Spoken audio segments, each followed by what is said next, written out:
Bonsoir à tous, bienvenue dans Pixel Perfect, votre émission hebdomadaire sur la pop culture et les univers geeks en Moselle et partout dans le monde. Nouvelle émission cette semaine consacrée pratiquement exclusivement à de la bande dessinée, puisque nous avons l'honneur d'accueillir sur le canapé Stéphane Créti. Bonsoir Stéphane. Bonsoir. Dessinateur, auteur de BD. Tu viens de sortir Gueule de cuir, une histoire de cap et d'épée fantastique. On parlera de cette BD et aussi un peu de ton parcours dans quelques instants. Merci d'être avec nous sur notre plateau. À tes côtés, on ne le présente plus, Aymeric Guillaume, journaliste Moselle TV et chroniqueur régulier, puisque c'est la 8e fois déjà. Salut Rico. Ici en bande, mais pas dessinée par contre. En bande organisée. Exactement. Avec toi, on va revenir sur l'actu de ces derniers jours. Et l'actu, c'est la sortie de l'Apple Vision Pro et des vidéos hallucinantes qui ont tourné sur les réseaux. On en parlera tout à l'heure. On va aussi faire un tour dans l'agenda des sorties pop culture en Moselle dans quelques minutes. Restez avec nous. Pour l'instant, c'est la première partie. C'est l'actu de la semaine.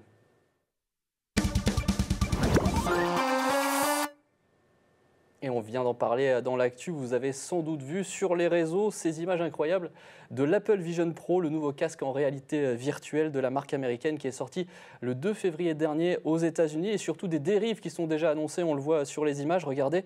Alors on n'est pas sûr que tout soit vrai, mais c'est quand même pas très loin de la réalité. C'est donc ça le futur, Rico. Ouais, de ce qu'on nous dit en tout cas. Alors attends, j'ai juste 2-3 notifs, je te récupère juste après, mais visiblement c'est ça, voilà, la suite c'est prendre sa douche avec un casque.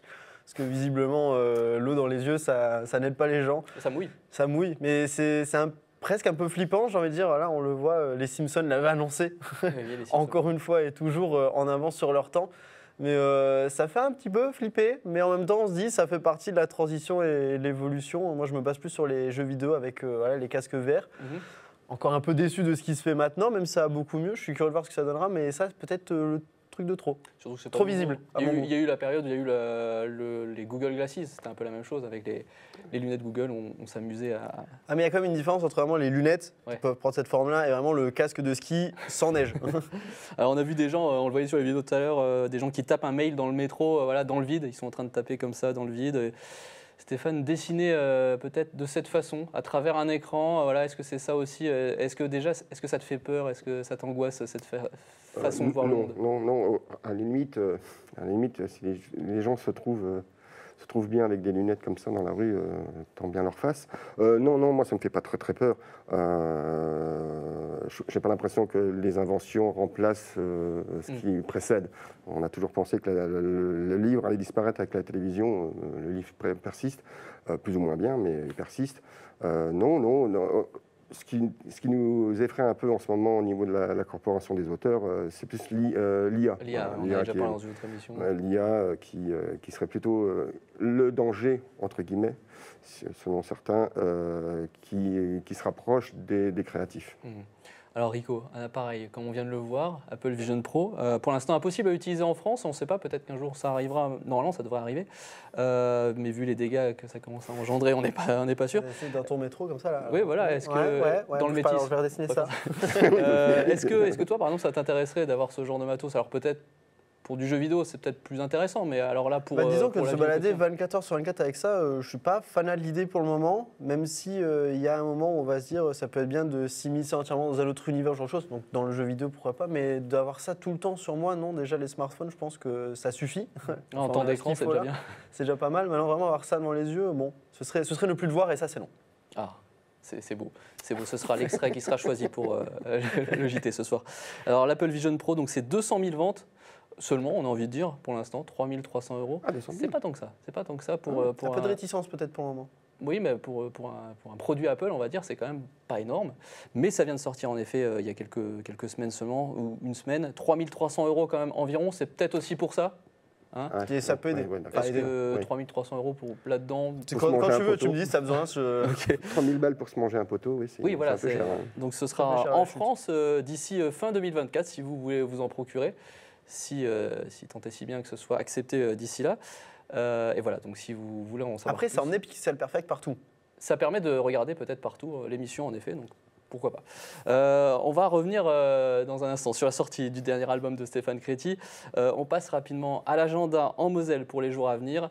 Dans le reste de l'actualité, donc l'agenda, pour commencer, c'est ce 6e salon du livre jeunesse où de nombreux auteurs sont invités ce week-end. Ce sera les 10 et 11 février. Sur le thème du rêve cette année, une trentaine d'illustrateurs seront présents à l'espace Europa de Montigny-lès-Metz de 10h à 18h, avec aussi des ateliers de lecture, de la création, des spectacles ou encore des présentations de jeux de société. Ce 10 février aussi, à Dreamland, dans le centre commercial Muse de Metz, un concours cosplay qui sera organisé. Il aura lieu de 14h30 à 17h avec la présence, vous le voyez, de plusieurs artistes en jury. Et puis le village de Fleury organise d'ailleurs aussi un concours cosplay. Pour participer, il suffit de poster une photo sur la page Facebook de l'événement Concours cosplay Fleury 2024. Les gagnants seront invités au salon Brockland Geek Fleury qui se déroulera le 10 mars 2024. Voilà pour les quelques dates en Moselle. On passe désormais à la dernière partie de l'émission, c'est le Versus.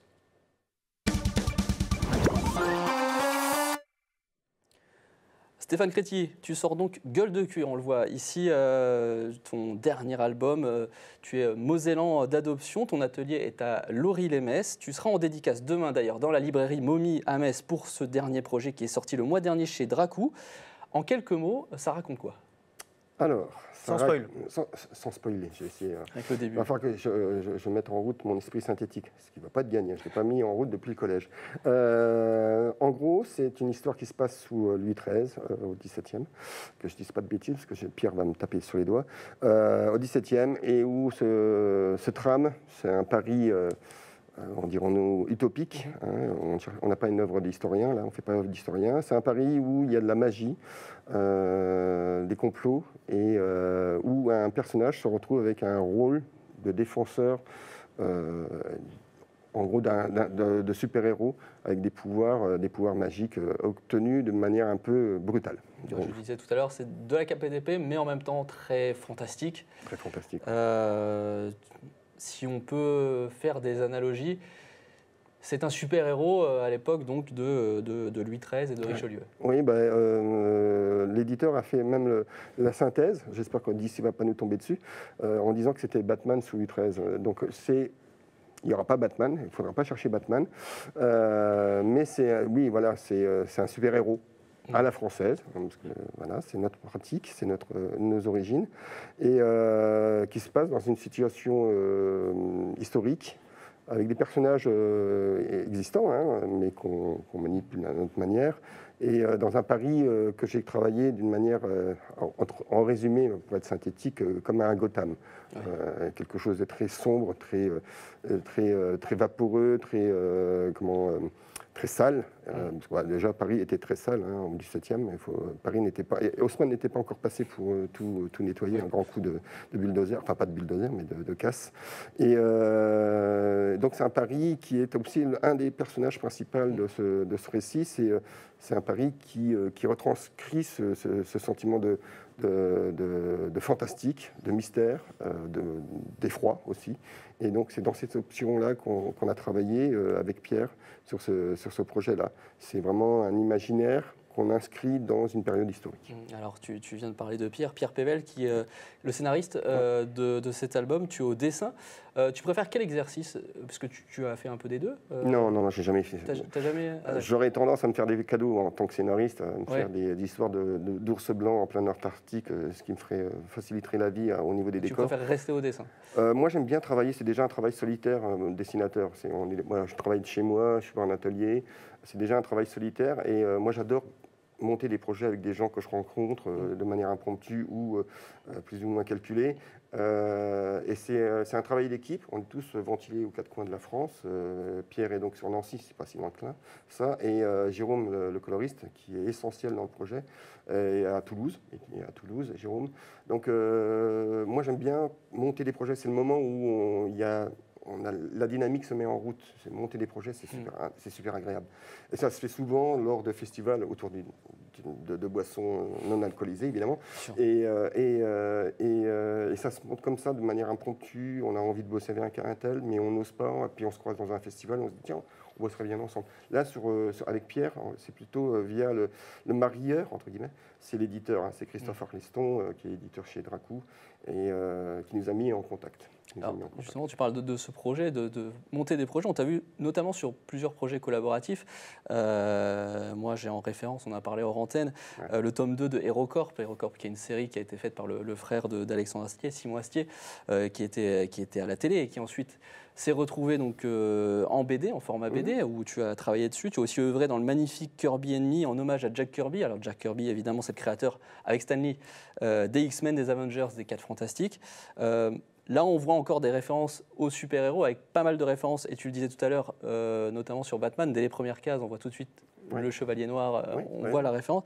C'est un formidable terrain de jeu, en fait, les super-héros pour toi. Alors déjà, c'est un terrain de jeu, tout simplement, moi, c'est mes fonds baptismaux, c'est mes racines. Enfin, voilà, moi, j'ai commencé à aborder le médium BD quand j'étais môme par le comics. J'ai lu exclusivement du comics pendant très très longtemps. Je devais avoir 1 ou 2 Astérix que je lisais en boucle. Mais moi, c'était le comics. Donc, ça fait partie de mes fondamentaux et donc ça fait partie de ma culture. C'est ce que je lis essentiellement. Je lis beaucoup de bandes dessinées et je lis essentiellement du comics, encore maintenant. Et donc du coup, cette culture visuelle, c'est pas du tout la même mise en scène parce que c'est pas le même format que le franco-belge, qui est un grand format. C'est pas la même rythmique parce que sur le comics, on est sur des mensuels de 22 à 26 planches, plutôt 24 en moyenne. Nous, on travaille sur un album. Il n'y a pas de pré-publication maintenant, quasi plus.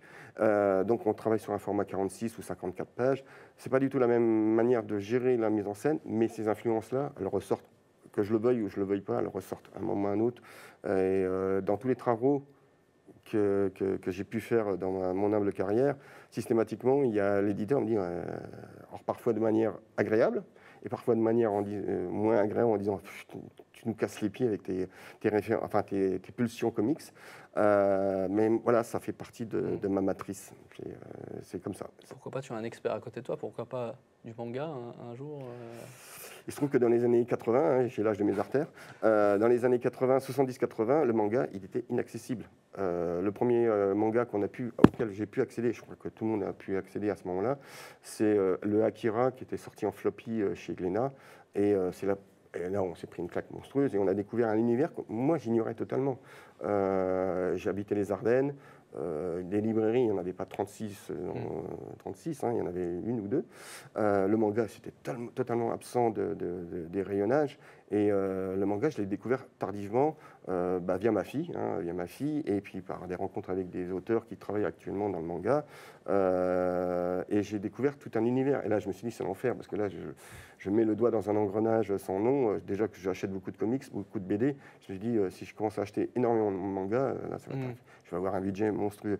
Et donc, le manga, je l'ai lu, j'ai abordé cet univers-là plus tardivement. Et du coup, ça n'a pas fait partie de mes influences principales. Alors que j'idolâtre des auteurs de manga. Mais ils n'ont pas été... le comics, c'est génétique, c'est quasi génétique. Alors la particularité, on en parlait aussi tout à l'heure, la particularité du manga et des comics, c'est que les publications, il y en a beaucoup. Voilà. Et toi, souvent, quand on a lu des choses sur toi et quand on te connaît un petit peu, des gens te disent que tu es un peu un boulimique de travail en sortant... En général, c'est quoi, 3 projets par an? Là, il y en a un prochain qui arrivera en fin C'est en moyenne, d'année. alors ça dépend des paginations, oui, c'est en moyenne, c'est 3 albums par an qui sortent. Alors après, il y a du frigo, ce qu'on appelle du frigo dans l'édition, c'est-à-dire qu'on fait 2-3 albums, l'éditeur les retient pour les sortir avec une saccade rapprochée. Donc tu pourrais en faire encore plus, en vrai. Non, je lève le pied. Et physiquement, je commence à à le sentir. Ça va faire 24 ans que je fais ce métier. Et physiquement, on n'est pas des grands sportifs dans ce métier. On est souvent fléchis. Donc, non, mais 3 albums, je suis toutes les étapes qui sont constitutives d'une création d'une bande dessinée. J'ai commencé à comprendre que j'allais vite quand j'ai commencé à parler avec mes pairs et mes compères, en effet de comparaison, et je me suis aperçu que j'allais vite. C'est un rythme naturel que j'ai depuis le début. Je n'ai pas je fais pas la course. Je Il n'y a pas d'objectif à chaque fois chiffré. Non, on n'a pas d'objectif. Je négocie mes contrats de manière à ce que je rentre systématiquement mes albums en avance. Parce que j'ai fait longtemps de la moto, puis la moto, j'avais une tendance à chuter. Je me dis, je me casse la main, au moins que j'ai 2 mois de sécurité.